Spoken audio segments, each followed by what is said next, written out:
ఆకాశమందు సింహాసనాసనుడైన దేవాది దేవునికి నా హృదయపూర్వక వందనములు, స్తుతులు, స్తోత్రములు సమర్పించుకుంటున్నాను. అందరికీ శుభోదయం. ఇది నా మహోన్నతుడైన దేవాది దేవుడు నీ కొరకు సిద్ధపరిచిన వాక్కు. నా జనుల ఆయుష్యము వృక్షాయుష్యమంత యగును. నేను ఏర్పరచుకొనిన వారు తాము చేసుకొన్న దాని ఫలమును పూర్తిగా అనుభవింతురు. దేవుని నామమునకు మహిమ కలుగును గాక. ఈ మాటలు యెషయా గ్రంథము 55వ అధ్యాయము 22వ వచనములో వ్రాయబడి ఉన్నవండి. నేస్తమా, నీ దేవాది దేవుడి దినాన నీకు చక్కటి వాక్కును అనుగ్రహించి ఉన్నారు. ఏమిటనగా, నీ ఆయుష్ను గూర్చి, నీవు చేసుకున్న ప్రతి పనిని గూర్చి, వాటి ఫలములు ఎట్టి రీతిగా ఉండబోతూ ఉన్నవి. నీవు చేసిన దాని ఫలమును నీవు తప్పకుండా అనుభవిస్తావు. నీకు దేవుడు దీర్ఘాయుష్నిచ్చి ఆయన ఆరోగ్యమును ఐశ్వర్యమును అనుగ్రహించి తన కృపలో నిన్ను జీవింపచేసే దేవుడై ఉన్నారు. నీవు చేసిన పని యొక్క ఫలితమును నీవు పూర్తిగా అనుభవిస్తావు. ఏమిటనగా, నీ దేవునికి ఇష్టమైన బిడ్డగా ఆయన అడుగు జాడల యందు నీవు నడుచుకుంటూ తనకిష్టమైన జీవితమును జీవించగలిగినట్లయితే వాటి ఫలములు చాలా ఆశీర్వాదకరముగా ఉండబోతూ ఉన్నవి. కనుక నీవు చేసిన ప్రతి పని యొక్క ఫలమును పూర్తిగా అనుభవిస్తావు. ఇహమందును పరమందును.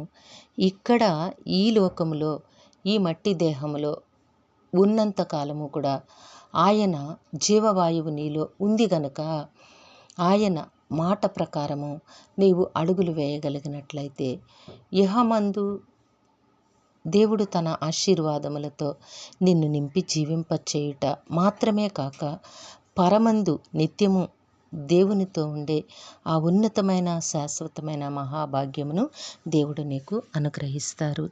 కాబట్టి నేస్తమా, నీవు దేనినైతే దేవుని నుంచి ఆశిస్తూ ఉన్నావో, ఈ భూమిపై ఉన్నంతకాలము కూడా నీవు అట్టి మంచి జీవితమును, దేవునికి అనుకూలమైన జీవితమును జీవించగలుగుటకు ఆయన కృపను నీకు మెండుగా అనుగ్రహించమని దేవుని సన్నిధిలో వేడుకో. ఎందుకంటే నీవు దేనినైతే చేస్తావో తప్పకుండా ఆ ఫలములు నీవు సంపూర్ణముగా పూర్తిగా అనుభవిస్తావు. కనుక దేవునితో అడుగులు వేసే, దేవునితో జీవించగలిగే అట్టి ఉన్నతమైన మహాభాగ్యమును అనుగ్రహించమని దేవుని సన్నిధిలో వేడుకొనేస్తమా. దేవుడు నీ బ్రతుకులో మహా అద్భుత కార్యములను, ఆయన ఆశీర్వాదములను నీకు మెండుగా అనుగ్రహించి తన కృపచేత నిన్ను జీవింపచేస్తారు. దేవుడు నిన్ను దీవించి ఆశీర్వదించునుగాక. ప్రార్థన చేసుకుందాము. సింహాసనాసనుడైన తండ్రి, మీ ఘనమైన నామమును కొందరములు. మీ బిడ్డకి మీరు ఇచ్చిన వాక్కును బట్టి స్తుతులు సమర్పించుకుంటున్నాం. రక్షక, మా ప్రియులందరినీ వారి కుటుంబములను మీ దివ్యహస్తములకు అప్పగించుకొంచున్నాం తండ్రి. అందరికీ నీ కావలసిన ఆయురారోగ్యము, పరిపూర్ణమైన రక్షణ, దీర్ఘాయుష్యు, నెమ్మదిని ప్రసాదించి మీ శాంతి సమాధానంతో జీవింపచేయండి. ప్రతి కుటుంబమును మేలులతోనైనా నింపి జీవింపచేయండి. యవన కాలమందున బిడ్డలకి సకాలములో చక్కని ఉద్యోగములు, వివాహములు, గర్భఫలములు ప్రసాదించమని ప్రాధేయపడుతూ ఉన్నాము. నాయన, పరీక్షలు రాస్తున్న విద్యార్థులకు జ్ఞానమునివ్వండి తండ్రి, ధైర్యమునివ్వండి, ఆరోగ్యమునివ్వండి. ప్రతి ప్రశ్నకు సరైన సమాధానమును ఇన్ టైంలో రాసి ఉన్నతమైన విజయములు పొందుకునే మహాకృపను అనుగ్రహించమని వేడుకుంటూ ఉన్నాము. ఈ దినము పుట్టినరోజు, వివాహ దినమోత్సవములు జరుపుకొంచిన బిడ్డలందరికీ మీ ఆశీస్సులు, దీర్ఘాయుష్ను అనుగ్రహించండి. నాయన, మా ప్రియులు చేస్తున్న పనిపాట్లలో, నాయన ఉద్యోగములలో, వ్యాపార విధుల్లో తోడుగా ఉండండి. కష్టమునకు అనేక రెట్లు ఫలములు దయచేయండి తండ్రి.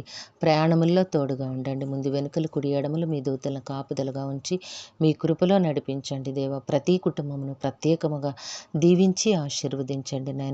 నాయన మీ కార్యముల కొరకు ఆశతో ఎదురు చూస్తున్న ప్రతి బిడ్డ జీవితంలోనూ కూడా మీరే ఉన్నతమైన కార్యములను, విజయములను అనుగ్రహించి మీ కృపలో జీవింపచేయమని ఈ ప్రార్థన మా రక్షకుడును మీ ప్రియ కుమారుడైన యేసుక్రీస్తు వారి అతి శ్రేష్టమైన నామమున అడిగి వేడుకొనుచున్నాము తండ్రి.